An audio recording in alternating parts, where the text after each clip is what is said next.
Hello friends आउ थे स्वागत करुच्ची मोर आउ गोटे टिप्स वीडियो को आपण मानक पुन थे स्वागत यही टिप्स वीडियो देखिए चैनल को सब्सक्राइब करदे। आज भिडटी स्टार्ट करवा चलतु। सर्वप्रथम आम बाउल रे किसी गरम पानी नेउचु आपण मैंने भी नहीं नेबे कहीं गरम पानी द्वारा भल सफा होता है आपण मैंने तो जना। तो आम तापर किसी पीताम्बरी पाउडर आड करने को जाऊँ। ये है से पीताम्बरी पाउडर जहाँकि आपण पाखे थी आम आड कर सारीचु आपण मैंने भी आड करे। तापर आम आड करने को जाऊँ समस्त घरे थिबा सर्फ कहीं सर्फ द्वारा भल सफा होता है। आम किछि मात्रा रे सर्फ आड करुचु आपण मैंने भी करे।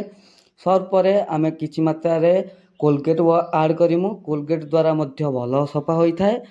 एठी आम गोटे बुंदा कोलगेट आड करुचु कहीं कोलगेट बिना ए टिप्स काम करिबो नहीं। तो आम यहाँ ठी गोटे बुंदा कोलगेट आड कलु।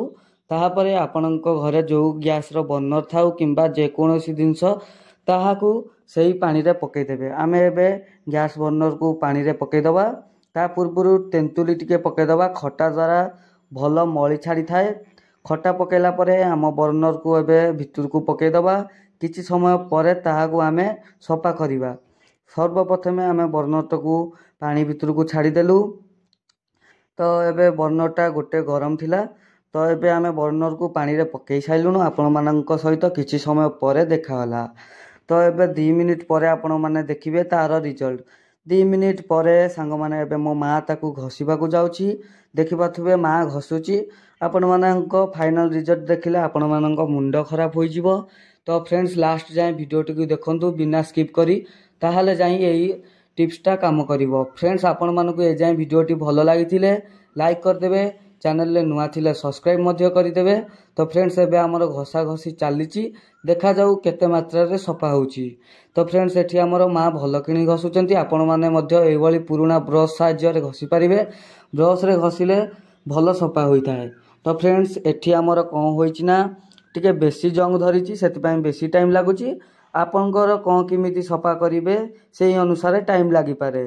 सेति पई आपण माने ब्रश किंबा कंटा कोनोसी कंटा जातीय जिनस रे घसी पारिबे जहा द्वारा शीघ्र मली छाड़ी थाए। एठी हमर प्रायतः घसा घसी सइलाणी देखि पाथुबे आपण माने आउ अल्प किछि रहि गला। तो एठी हमर माँ आउ गोटे काढिले घसीबा पई काहेकि ना हमर दुईटा तो मली होईची। आपण मानक घरे मध्य एई भली घसी आपण बिना कोनोसी टंका खर्च रे आपणक गैस बर्नर को सफा करि परिबे। यह सफा होबा द्वारा जो गैस आमर धीरे जलु थाए ताहा मध्य जोर जले। गैस मध्य कम खर्च हुए खाइबा मध्य शीघ्र हो जाए। तो फ्रेंड्स आमर एठी देखि पाथुबे गैस बर्नर टी केते मात्रा रे सफा हो जाईची।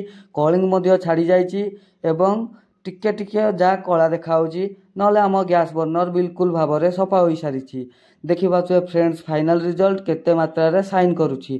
फ्रेंड्स आपन को वीडियोटी भल लागिथिले लाइक शेयर एंड सब्सक्राइब कर देबे। ए वीडियोटी के एठी रखली।